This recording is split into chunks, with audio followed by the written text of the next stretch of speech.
Lord be with you. I'm Deacon Keith Fournier, and our first reading is from the book of Deuteronomy. Put this question then to the ages that are past, that have gone on before you, from when God created the human race on earth.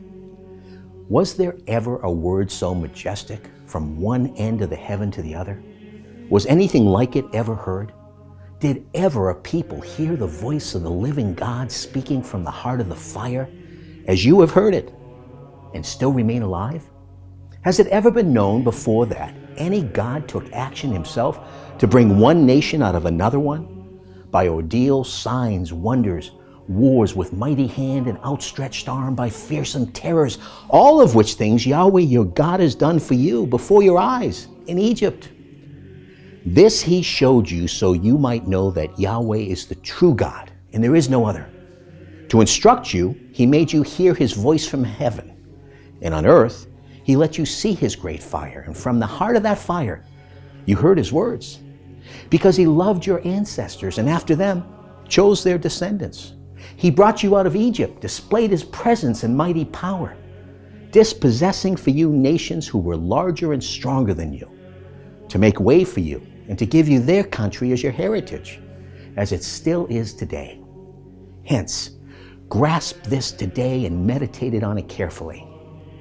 Yahweh is the true God, and heaven above is on earth beneath, he and no other. Keep his laws and commands as I give them to you today, so that you and your children after you may prosper and live long in the country that Yahweh your God is giving you forever. And our response from Psalm 77. I reflect on all you did. I ponder all your great deeds, God. Your ways are holy. What God is as great as our God?